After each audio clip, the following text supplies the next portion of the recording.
Naam, karibu. Hii ni Clouds TV. Jina langu naitwa Paul James PJ. Leo ni April mosi. Zungumza kwamba ndio tarehe ya kwanza kabisa, usiku ya kwanza ndani ya mwezi mpya wa 4. Mwaka unakimbia. Lakini kama kuna malengo ambayo umejitengea katika miezi mitatu ya mwanzo hayajatimia, usikate tamaa. Tunakwenda katika robo ya pili sasa, au sio? Karibu sana. Sawa. Na kwa kuzingatia hilo ni kwamba lazima tuangalie pia wakati tunajiwekea malengo na afya zetu zikoje. Afya zikoje? Tuzungumzie pia masuala ya afya, kwa sababu malengo peke yake hayawezi kutimizwa kama afya haijakaa sawa. Na leo tunakwenda kuzungumzia kuhusiana na ongezeko la magonjwa ya moyo, hasa kwa watoto na vijana.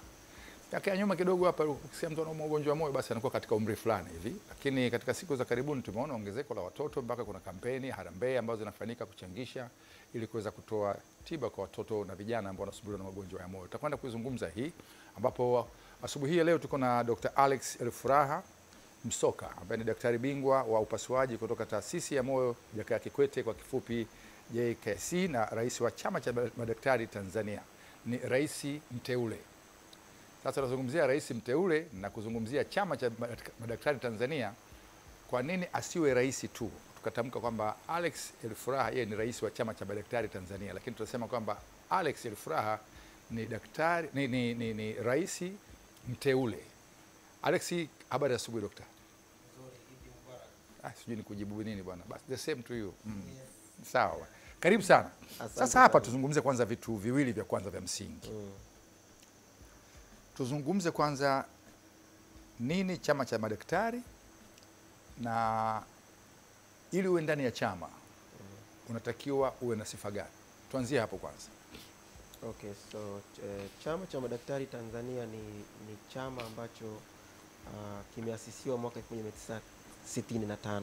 65. Yes, mwanzoni kabla ya uhuru kulikuwa kuna chama cha madaktari, lakini sehemu kubwa ilikuwa na walowezi wa kizungu.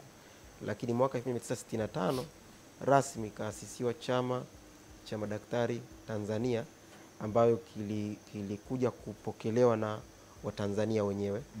Na hicho Chama cha Madaktari Tanzania kilianza na madaktari 8 katika taifa hili. Kwa hiyo nini maana ya Chama cha Madaktari Tanzania? Ni chama ambacho kinajumuisha madaktari wote wanaotibu binadamu katika taifa hili. Na jambo la pili, kazi ya Chama cha Madaktari Tanzania ni nini? Moja, Chama cha Madaktari Tanzania ndio msemaji namba 1 wa madaktari katika taifa hili. Hiyo ni moja. Lakini pili, kazi kubwa Chama cha Madaktari Tanzania ni kukaa chini na madaktari na kujadiliana nao, kupata hoja mbalimbali na hoja tofauti tofauti, na kukaa chini na wizara mama na wizara mtambuka kuona namna bora moja ya kuboresha mazingira ya ufanyaji kazi wa madaktari. Lakini pili, kuboresha mazingira ya kimatibabu kuanzia utambuzi wa magonjwa ya binadamu, lakini kwenda kwenye matibabu pamoja na udhibiti. Lakini pia kukaa na serikali kuona namna bora ya kutengeneza sera mbalimbali za kimatibabu ili kuboresha afya za Watanzania. Kwa hiyo Chama cha Madaktari Tanzania kimuundo ni chama rasmi, na ni chama ambacho kinafanya kazi kwa ukaribu sana na serikali, hasa sekta ya afya, kushirikiana na wizara nzima ya afya. Kwa hiyo tuna wigo mpana sana wa kufanya kazi, kuanzia kwa level ya mtu mmoja, wananchi, mpaka level ya kitaifa. Kwa hiyo ni chama kipana ambacho kinajumuisha madaktari katika mikoa yote Tanzania, katika wilaya zote Tanzania, katika kata, vijiji na vitongoji vyote ambao vina madaktari katika taifa hili. Yes. Kwa hiyo kigezo uwe daktari. Kigezo uwe daktari wa binadamu. Sawa. Pengine sasa kuna scenario zimewahi kujitokeza. Nazungumzia kwenye masuala sasa ya discipline na pengine kufanya vitu ambavyo ni unethical, ambavyo viko kinyume na maadili. Rungu lenu lina nguvu kiasi gani kwa daktari ambaye pengine ana misbehave au amekwenda kinyume na taratibu za kidaktari? Okay, sasa kuna kofia mbili za Chama cha Madaktari Tanzania. Kofia ya kwanza ni Chama cha Madaktari Tanzania, lakini kofia ya pili iko ndani ya baraza inaitwa Medical Council of Tanganyika, baraza la madaktari la Tanganyika. Kwa hiyo hivi vitu viwili vinafanya kazi na daktari. Kwa hiyo kama daktari amefanya kosa la kinidhamu, tunaita malpractice au medical legal kwa lugha za kigeni, Moja ni kufanya utambuzi. Kwa hiyo chama cha madaktari kushirikiana na baraza la madaktari ambalo linakuwa lina wanasheria, linaenda kwenda kwenye eneo na kuangalia utambuzi. Kwanza kuchakata, kuweza kujua kweli ni kosa daktari alifanya au daktari ameonewa au mazingira ya ile tukio, kwa sababu changamoto ya udaktari ni kwamba ni kazi ngumu sana. Kwa hiyo mazingira ya kazi pia ni magumu. Kuna muda kuna kitu kinatokea kwa sababu ya upungufu, kwa sababu sisi kama madaktari hata ukiwa barabarani kitokea kitu, pamoja na upungufu wa vifaa na nini, inabidi ufanye kazi ya kidaktari popote ulipo. Kwa hiyo tunatathmini mazingira, tutashiriki kwenye mahojiano ya pande zote mbili ambazo zinahusika, lakini pia tutawasilisha kwenye baraza. Umeona, kama kuna eneo ambalo tunahisi chama au baraza linahisi kwamba inabidi achukuliwe hatua, tunakubaliana kwa pamoja. Kwa sababu katika bodi ambayo inateuliwa na waziri, bodi ya baraza la madaktari Tanzania Tanganyika, chama cha madaktari Tanzania ni mjumbe wa bodi. Kwa hiyo kule ndani moja kwa moja maamuzi ya bodi ndio maamuzi ya wote. Kwa hiyo kwa madaktari wote katika taifa hili wanafahamu baraza la madaktari la Tanganyika linafanya kazi na chama cha madaktari Tanzania. Kwa hiyo kama wana shida yote huwa wanawasilisha kwanza kwetu. Sisi tunaangalia, tunashirikiana na baraza, tunatatua. Kwa mara nyingi hatujapata changamoto nyingi sana kwenye eneo hilo, kwa sababu kuna ushirikishwaji mkubwa sana. Kwanza kuanzia level ya madaktari, lakini viongozi wao, mona taasisi mbalimbali, lakini pia na level ya baraza la madaktari Tanganyika. Sawa, asante Dr. Alex. Hebu kwa kifupi tu sasa, kwa nini wewe uitwe rais mteule na usiwe rais wa chama cha madaktari Tanzania? Kwa nini nisikuite rais? Nikuite rais mteule? Okay, swali zuri sana. Ni swali ambalo huwa linaulizwa mara nyingi sana. Madaktari ni kwa kaliba yao ni watu ambao wanafikiria sana. Moja ya vitu ambavyo madaktari walifikiria sana, kwanza kwa sababu imeasisiwa kwenye chama cha madaktari duniani, kwamba ili kuwe kuna smooth kupokezana madaraka, smooth transition of power, kupokezana madaraka, wakaleta utaratibu kuwa ni utaratibu wa kikatiba kwamba rais ajaye wa chama cha madaktari Tanzania atachaguliwa kipindi ambacho rais ambaye anaingia madarakani anaapishwa.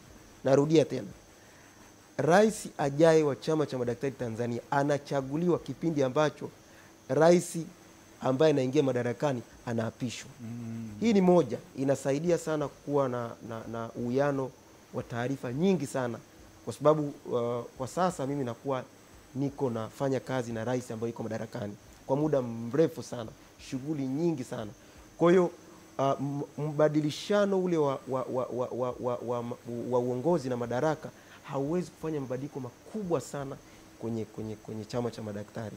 Kwa hiyo ndio maana mara nyingi tunakuwa tuna ile smooth transition, na hata kwa muda mrefu sana hujasikia heka nyingi ndani ya chama cha madaktari kuliko vyama vingine. Kwa hiyo ndio maana hata vyama vingi vimekuja, tumekuwa kama shamba darasa. Kuna vyama vingi vimekuja kwenye chama cha madaktari Tanzania na kuulizia utaratibu ukoje. Tunaona ni utaratibu mzuri na ni utaratibu ambao ukakasi wake ni mdogo. Hata ubadilishanaji wa madaraka unakuwa ni mrahisi sana ndani ya chama cha madaktari Tanzania. Asante sana kwa ufafanuzi. Yes. Sasa nimekielewa vizuri chama kilivyo na mfumo wake au muundo wake. Sasa turejee kwenye mada kuu ambayo imetufanya tukutane asubuhi hii ya leo, kuelezea changamoto ambayo iko hivi sasa. Kama nilivyokuwa nimeeleza pale awali kwamba miaka ya nyuma tulikuwa ukisikia mtu anauma ugonjwa wa moyo, basi anakuwa ni mtu wa umri fulani ambaye tayari pengine ni mtu mzima.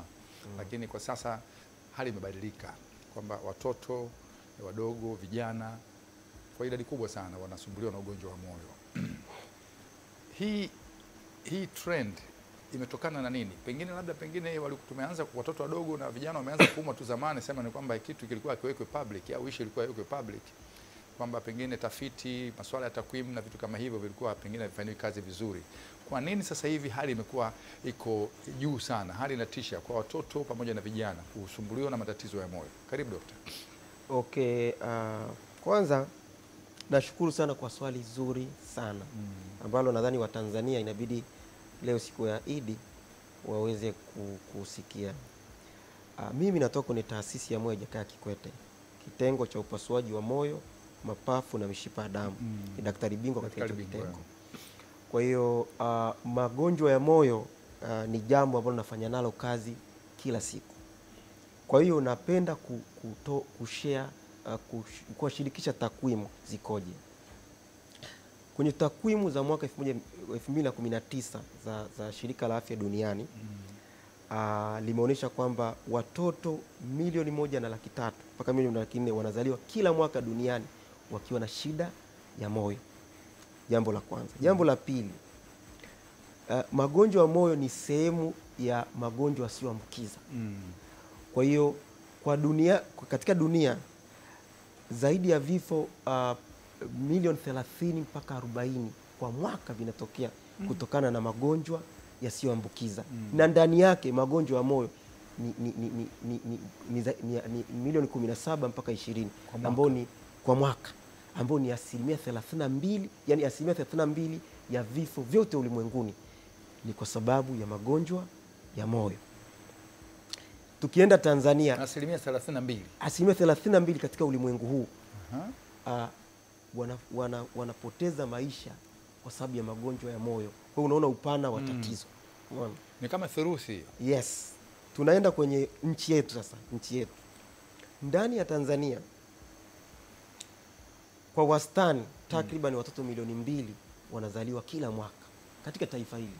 Milioni 2. 13,000 mpaka 14 wa idadi yao watoto wanakuwa na shida za moyo ambazo zinaambatana na shida za mishipa ya damu au mishipa ya damu pamoja na moyo. Kati ya hao watoto 4,000 wanahitaji upasuaji. Kati ya watoto kila mwaka watoto 4,000 wanahitaji upasuaji kila mwaka katika taifa hili.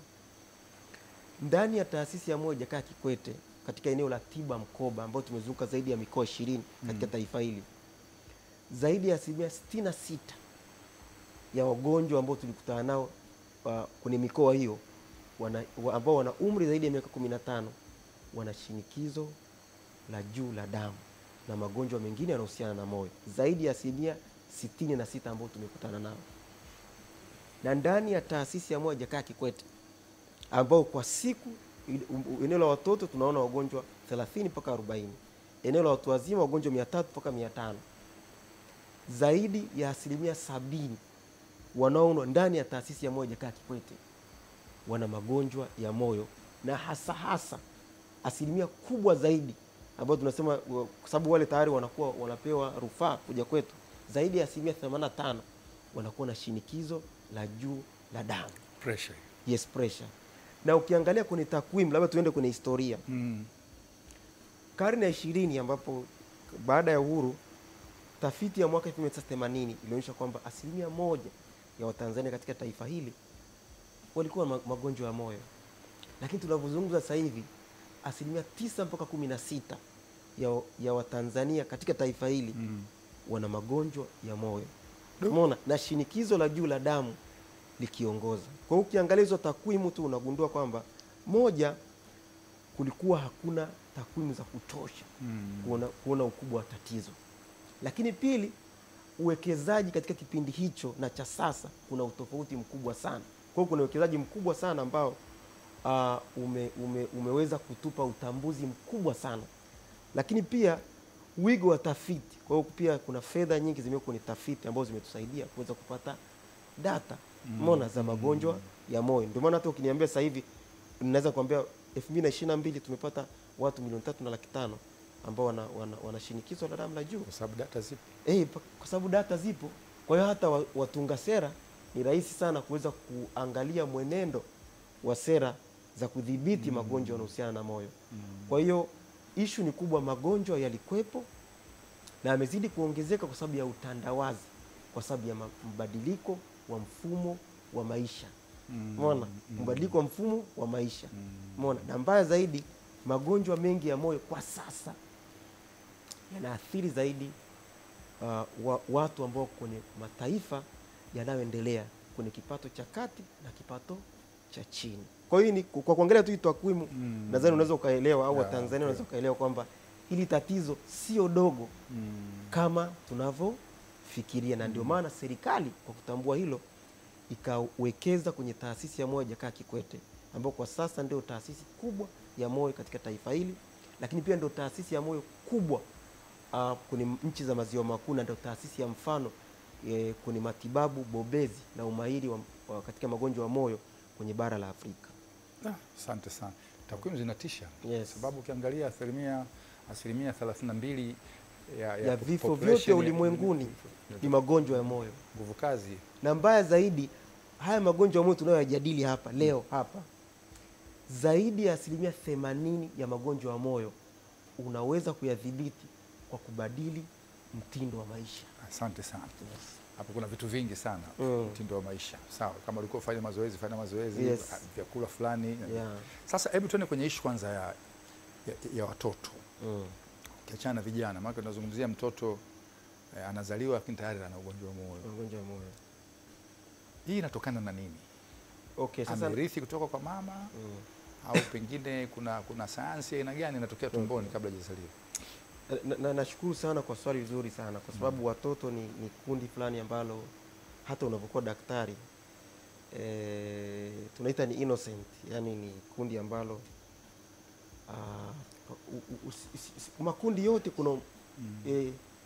makundi yote kuna umakini mkubwa sana, lakini yani ni kundi ambalo halina hatia. Halina nini? Hatia. Sasa watoto, kuna maeneo mawili au matatu ambayo ni ya kuzingatia sana, na hii nasema kwa Watanzania ili Watanzania wafahamu, kwa mama wafahamu, wa mama wote, wa baba, wa mama wajawazito pamoja na watunga sera.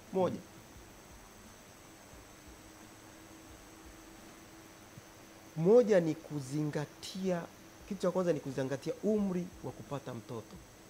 Umri wa kupata nini? Mtoto. Tafiti nyingi zimeonekana ukipata mtoto katika umri mdogo sana na umri mkubwa sana, 36 na kuendelea, kuna uwezekano mkubwa wa kupata mtoto ambaye ana matundu kwenye moyo, ana shida ya moyo.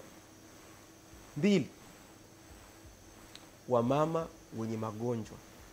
1, wamama ambao wana kisukari cha mimba wana uwezekano mkubwa sana wa kupata watoto ambao wana matatizo ya moyo, ikiwemo matundu kwenye moyo. Wamama wajawazito ambao wana shinikizo la juu la damu. Wamama ambao mtoto wake wa kwanza wa pili alikuwa na shida ya moyo, kuna uwezekano mtoto atakayezaliwa tena na shida ya moyo. Wamama ambao wanatoka kwenye familia ambazo zimerithi magonjwa ya moyo, kuna uwezekano mkubwa watoto wakapata magonjwa, watoto wake wanaofuatia wakapata magonjwa ya moyo. Lakini pia mapacha, mama anayepata mapacha, kuna uwezekano mkubwa mtoto wake ambaye anazaliwa, ambaye anafuatia, au watoto wale kati ya wale watoto mapacha mojawapo akawa na shida ya moyo. Eneo lingine ni wamama ambao hawazingatii utaratibu wa kuhudhuria kliniki za kina mama, kliniki za miezi 9. Kuna matumizi ya dawa kama za folic acid ambazo zimesaidia sana kuzuia haya magonjwa. Lakini eneo lingine ni wamama ambao wanatumia tumbaku. Mama ni mjamzito, anatumia tumbaku, anatumia sigara, madawa ya kulevya. Umeona, tumbaku, sigara, madawa ya kulevya. Hawa pia wapo kwenye kundi la hatari la kupata magonjwa ya moyo. Eneo lingine ni wamama ambao wanakunywa tu dawa kiolela. Yaani mtu anasema kichwa, anaenda anameza dawa.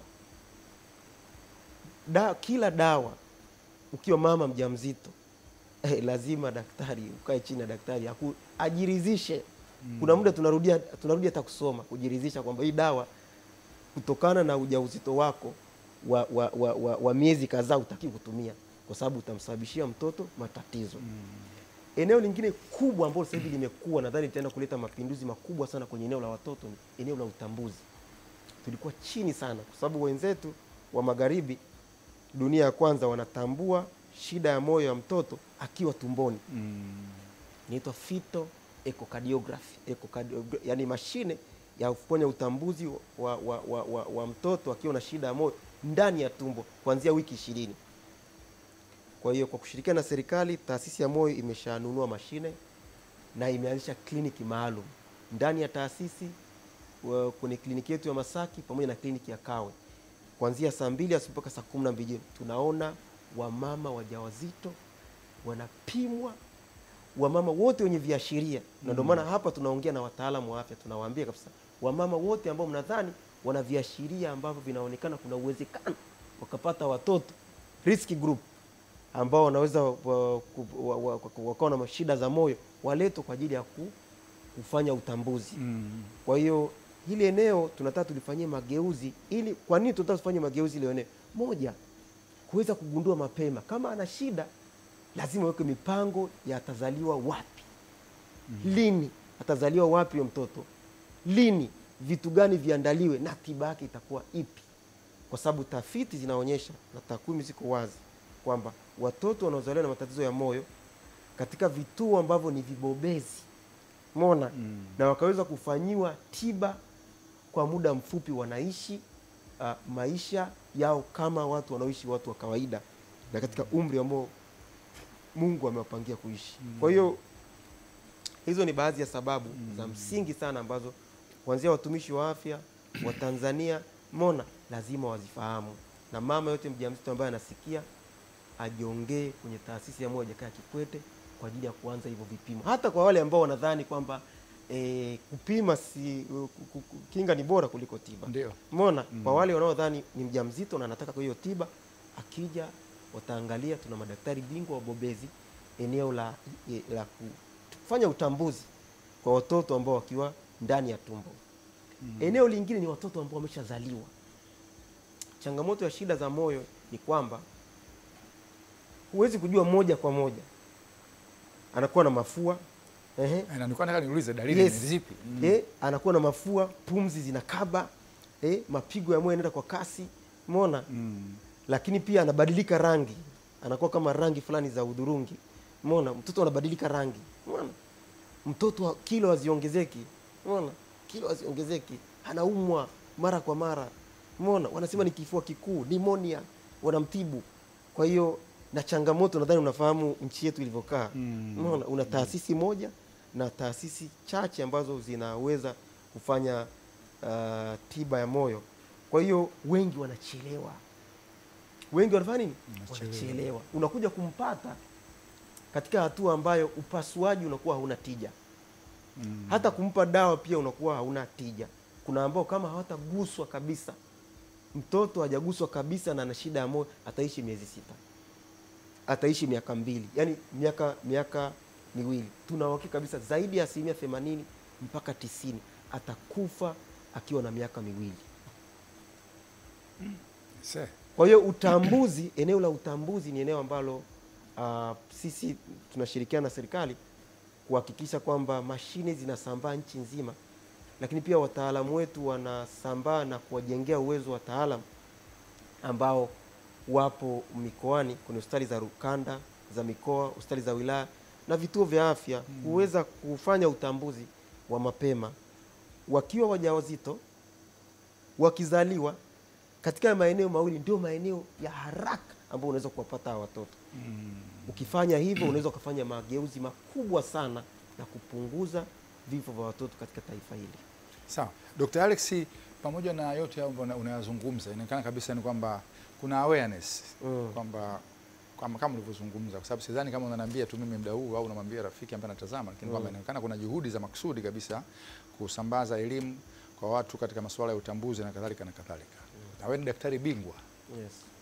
Unaona kwa juhudi za serikali ambazo zinafanyika, kuna mitambo, kutengeneza wataalamu madaktari bingwa kama wewe na wengine ambao pengine ni associates katika sekta hiyo. Unaona tunakwendaje? Tunapunguza, kwa sababu wewe uko pale hospitali kila siku, unaona kwamba pengine mwaka jana mwezi kama huu hapa tulipasua watu wengi au tulipasua watoto kesi fulani, lakini mwaka huu kidogo kama idadi inapungua. Unaona tunakwenda vizuri? Sio kama naelewa vizuri. Nimekupata vizuri. Tukoje? Yes.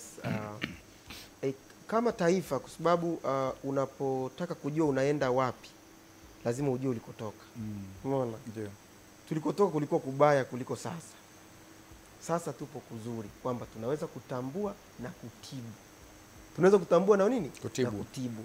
Tulikotoka tulikuwa hatuwezi kutambua na tulikuwa hatutibu, na hata tukitambua tulikuwa hatuna pa kukupeleka, na ilikuwa labda tulikuwa tunawapeleka wengi walikuwa wanaenda nje, lakini ilikuwa ni watakaofanikiwa kufika huo muda wa kusafiri. Kwa tuko kwa sasa hivi kwa kiwango kikubwa, kwa picha iliyopo, kuna mabadiliko na mageuzi makubwa sana kwenye matibabu ya moyo.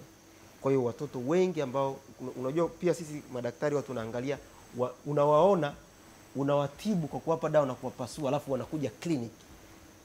Kwa hiyo unaona trend ya kliniki zinaongezeka za wengi ambao wameshatibiwa kulinganisha na wale ambao hawajatibiwa. Kwa hiyo unaona kabisa kuna mageuzi kwamba zamani ambao hawajatibiwa walikuwa wengi kuliko ambao wameshatibiwa, lakini sasa hivi waliotibiwa ni wengi kuliko ambao hawajatibiwa. Kwa hiyo kuna mageuzi makubwa sana. Hata takwimu zinaonyesha kwamba kiwango cha kudhibiti kimeongezeka, kiwango cha kutambua kimeongezeka, kiwango cha kutibu. Labda niende kwa mfano kwenye upasuaji, kwenye survey ambayo imefanyika, ufanisi wa upasuaji wa moyo katika taifa hili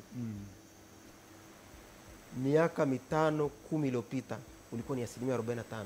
Ufanisi miaka 5 miaka 5 mpaka 10 iliyopita, ufanisi wa kupasua ulikuwa 45%. Na ndio maana tulikuwa tuna madaktari wageni ambao tunakaa nao kabisa na tunafanya hizo operation kwa miaka kwa muda, lakini ufanisi wa sasa ni zaidi ya 80%. Unaona? Unapata shambulio la moyo, unakuja pale Jakaya, tunazibua huo mshipa, unaenda nyumbani. Zamani unakuja hatuna cha kufanya, tunakuambia tu ubadili mtindo wa maisha. Sasa twende hapo Dr. Alex, kwamba umezungumzia kwamba moja kati ya factors kubwa ambazo zinachangia au kusababisha matatizo ya moyo ni lifestyle, yani kwamba ni mtindo wa maisha. Hebu tuzungumzie mtindo wa maisha, una affect vipi, pengine nini na nini ambacho kinasababisha katika huu mtindo wa maisha na nini kifanyike? Okay, nashukuru sana. Nadhani hilo ni swali ambalo watazamaji wengi nadhani wanataka kulisikiliza. Umeona? Jambo la kwanza nitaanza kwa upande wa kina mama. Upande wa kina mama ambao ukiangalia takwimu watoto milioni 1.4 kwa mwaka duniani. Ina maana lazima tuwazingatie sana kina mama. Kwa hiyo kina mama wote ambao ni wajawazito ni lazima wahudhurie kliniki, mandatory clinic attendance kwa mama wajawazito. Wapate zile dawa za folic acid, lakini pia wapate ushauri wa tiba lishe sahihi kwa mama mjamzito. Pili, kuzuia matumizi ya sigara, pombe, tumbaku kwa mama wajawazito na dawa za kulevya. Lakini pia kuhakikisha kwamba wale mama wajawazito wenye sukari, pressure za juu, wana historia katika familia ya kuwa na ugonjwa wa moyo, wana watoto ambao ni mapacha, wanafanyiwa utambuzi mapema. Hiyo itasaidia kwa upande wa kina mama. Tuende sasa kwa upande wa jamii kwa ujumla. Jambo la kwanza, lazima kuwe kuna mtindo wa lishe bora. Ambao lishe bora ni ipi? Matumizi ya mboga za kutosha, matumizi ya matunda, chumvi kidogo, sukari kidogo, na vyakula vyenye mafuta kidogo, mafuta ya chini. Kwa utafiti uliofanyika na takwimu ambazo ziko kwenye taasisi yetu, inaonekana 3% ya Watanzania watu wazima ndio wanajua mlo sahihi. 3% tu. 3%. Kwa zaidi ya 95% hawajui mlo sahihi na hawajui wale nini. Kwa nadhani unaona ukubwa wa tatizo. Lakini pili, kuepuka unene kwa kupunguza ulaji wa vyakula, unene uliokithiri, obesity, kwa kupunguza ulaji wa vyakula vyenye nishati lishe kubwa, kalori kubwa. Yaani kama wewe unakula ugali mzito wakati unaenda Morocco, hapo unajaza full tank ya gari wakati unaenda Morocco. Umeona? Ulaji uwe na uwiano na kiwango cha kazi. Eneo lingine la utambuzi, eneo la kuhakikisha kwamba wale ambao kudhibiti matumizi ya sigara, pombe na madawa kulevya. Lakini pia eneo lingine kwa wale ambao tayari ni wagonjwa, kuhakikisha wanatumia dawa kwa usahihi ili kuweza kudhibiti athari za matokeo yatokanayo na kutokutumia dawa, ambao mojawapo ni moyo kufeli, kupata kiharusi na figo kufeli, ili kuepuka kutengeneza mzigo wa matibabu ya magonjwa mengine ambayo yanatokana na athari za magonjwa ya moyo katika taifa hili. Kwa hiyo hayo ni baadhi ya vitu ambavyo tunaweza kuwashauri wa Tanzania wazingatie zaidi, kwamba kuwa na mtindo bora wa maisha, lifestyle modification. Mazoezi, nataka niongezee hilo eneo, mazoezi dakika 30 kila siku, sio lazima ukimbie, hata kutembea. Umeona watu wanatumia sana magari sasa hivi. Umeona, kubadilisha mtindo na kufanya mazoezi at least dakika 30 kila siku, dakika 150 kwa wiki, utasaidia kuboresha afya yako na afya ya moyo wako. Umeona? Dr. Alex, umetupa bonge la elimu. Hata mimi mwenyewe tayari nimeondoka na kitu. Yes. Naondoka kabisa na kitu katika siku ya leo. Nimesikia tu za chini chini kwamba mna event yenu kubwa mnafanya hivi karibuni. Ni event gani na pengine inahusiana na nini? Okay, taasisi ya moyo ya Jakaya Kikwete imeandaa kama sehemu ya kazi za taasisi, imeandaa mkutano wa kimataifa wa kisayansi unaohusiana na magonjwa ya moyo, ambayo utafanyika katika hoteli ya Sea Cliff, unafanyika kwa jina Cardiotan, utafanyika 2025, hoteli ya Sea Cliff Zanzibar, mji wa Zanzibar, katika mji wa utalii wa Zanzibar, katika tarehe 10 mpaka tarehe 12 ya mwezi huu.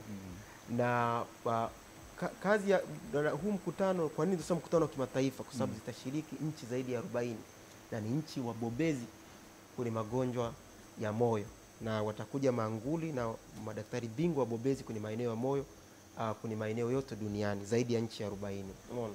Kwa hiyo kwa nini huu mkutano unafanyika? Moja, kwa sababu kuna wadau kutoka ndani ya taifa letu watakuja. Moja ni kuwajengea uwezo wenzetu ambao wako kwenye hospitali zingine katika taifa hili, kuweza kutanua wigo wa uwezo wa matibabu ya moyo na utambuzi. Lakini pili, kuweza kufahamisha jamii, lakini pia kuweza kupata mbinu mpya kutoka wenzetu za matibabu ya moyo, ikiwemo utambuzi, udhibiti, kinga na matibabu, hasa matumizi ya kitu kinaitwa akili mnemba. Umeona? Akili mnemba ndio artificial intelligence. Umeona? Wenzetu wanatumia artificial intelligence, AI. Lakini eneo lingine, matumizi ya vifaa mtambuka kama CT scan, PET scan imewekwa Ocean Road, kuna wataalamu watakuja kutuelezea. Umeona? Lakini pia eneo lingine ni kuongeza tiba utalii, kwa sababu tunaitangaza nchi. Jambo la kwanza tunaitangaza Zanzibar, medical tourism. Yes, medical tourism. Lakini pia kumbuka, taasisi yetu inahudumia nchi za maziwa makuu, na tunahudumia mataifa ambayo tushaenda moja kwa moja: Congo, Brazzaville, Malawi, Zambia, Kenya. Haya mataifa tumeenda kabisa na kufanya kambi maalum ya matibabu ya moyo. Kwa hiyo tunaimarisha tiba utalii, lakini pia kama sehemu ya taasisi pia tunaimarisha utalii katika taifa hili. Umeona? Sio utalii tiba tu, utalii kwa ujumla, kwa sababu kuna wageni wameshafika sasa hivi tayari wanaendelea na utalii, lakini pia kuna wageni watakaofika wataenda kwenye vituo vya utalii huko Zanzibar. Kwa sisi tunawakaribisha kwa Watanzania ambao hawataweza kushiriki kwa kupitia vyombo vya habari, watapata taarifa, lakini kwa wale ambao wanaweza kushiriki, viunga vya Zanzibar, tutakuwa pale tarehe 10 mpaka 12, hoteli ya Sea Cliff, tarehe 10 mpaka hoteli ya Sea Cliff Zanzibar hiyo. Zanzibar. Na tunawaambia Watanzania wote kwamba afya yenu ya moyo ni jukumu letu. Umeona? Linda moyo wako, linda afya yako. Umeona? Unapolinda moyo wako, unalinda afya yako, na unalinda afya ya jirani, kwa sababu unaweza ukamuhimiza. Kwa hiyo afya yako ni jukumu letu. Sawa. Ya moja Jakaya Kikwete. Pengine hili daktari la mwisho, lakini linaweza kuwa la kizushi. Yes. Zamani wakati sisi tunakuwa ukienda hospitali ukiambia bana huyu daktari au daktari bingwa, pengine unaweza kukuta ana uwalaza kuanzia mpaka huko. Ya sababu afu na miwani fulani hivi lenzi yake nene. Yes, na ana kipara. Ana kipara mpaka huko. Yes. Lakini kuangalia umri wako ni mdogo, alafu kinaambiwa ni daktari bingwa upasuaji. Yes. Umepitaje hapo? Ya mimi Kwa ufupi. Kwa ufupi, baada ya kumaliza kidato cha sita niliweza kudailiwa chuo kikuu cha Muhimbili, nikasoma udaktari. Baada ya hapo nikaweza kupata ufadhili kwenda nchi za nje. Nienda nchi ya Misri ambapo nikaenda kubobea zaidi kwenye udaktari bingwa. Kwa hiyo nilienda kwa njia kidogo ilikuwa imenyoka. Umeona? Kwa hiyo nilitumia miaka mingi sana kwa sababu ni average ya miaka, yani kutoka form 6 kusoma ni karibu miaka 24 yote nimetumia darasani kuanzia shule ya msingi, lakini kwa miaka tu ya kusoma hapa ni zaidi ya miaka 10 na kitu. Kuwa daktari bingwa kutokea form 6 miaka 10 na kitu nimekuwa darasani. Kwa hiyo hata wengine ambao ni wadogo kwa umri kwetu tunawa inspire kwamba it's possible, they can do it. Yani ni rahisi, kikubwa tu ni commitment, hard working na commitment, kujitolea kwa wingi sana, kwa sababu udaktari ni kujitolea. Ni kazi ya kujitolea maisha yako yote. Tunasema it's a noble profession. Ndio. Utajitolea maisha yako yote, lakini ukiwa na commitment utakuwa na smooth path na utakuwa daktari mapema zaidi. Umeona? Kwa hiyo ni hard working tu, ni mapambano. Na kuna kitabu Profesa Sarungi amekiandika ambao ni moja wa watu tunawafuatilia sana, marehemu. Maisha ni mapambano. Kwa hiyo mapambano lazima tuyafanye tukiwa kidogo na umri mdogo. Sawa. Nashukuru sana. Daktari, tukushukuru sana. Asante sana. Na Mwenyezi Mungu akubariki sana. Nashukuru sana. Kazi yenu mmefanya pia, ukiachana na kwamba ni taaluma, lakini pia inahitaji wito. Yes. Wito humanity kwa ndani kabisa. Kushukuru sana. Nashukuru sana. Sawa. Na nafikiri rafiki na mdau wa Clouds 360 umeweza kufuatilia, na hapa na shaka umeweza kupata elimu kubwa sana kuhusiana na ishu nzima ya magonjwa ya moyo, ambapo Dr. Alex Ruruma amezungumzia kuhusiana na amezungumzia kuhusiana na ishu ambayo sasa hivi inaumiza sana watu vichwa, kwamba kwa nini huyu ni mtoto mdogo amezaliwa juzi tu ana tatizo la moyo, kwa nini huyu ni kijana ana tatizo la moyo. Ameelezea vizuri sana. Kwa hiyo tufuatilie yote ambayo amezungumza na tuyafanyie kazi. Tulikuwa tunazungumza na Dr. Alex Rufraha Msoka ambaye ni daktari bingwa wa upasuaji kutoka taasisi ya moyo ya Jakaya Kikwete, wanasema JKCI, na pia ni rais mteule wa chama cha madaktari Tanzania. Tulikuwa tunazungumza na daktari bingwa lakini mtu mkubwa sana katika chama. Nikushukuru sana. Tunaweka nukta hapa. Tukirejea, mwenzangu swaibangu Samsa Sali anakwenda kuzungumzia swala zima la amani ya nchi, ambapo kama ulivyomsikia Mheshimiwa Rais wa Jamhuri ya Muungano wa Tanzania jana, Dr. Samia Suluhu Hassan amezungumzia sana hilo, lakini akazitaka taasisi za kidini, madhehebu ya kidini yaweze kusaidia katika kusambaza ujumbe wa amani kwa ajili ya nchi yetu, kizingatia kwamba mwaka huu 2025 tunakwenda katika uchaguzi mkuu. Mimi naitwa Paul James, asante sana kwa kufuatilia, naendelea kutuamini hadi pale saa 4 kamili za asubuhi.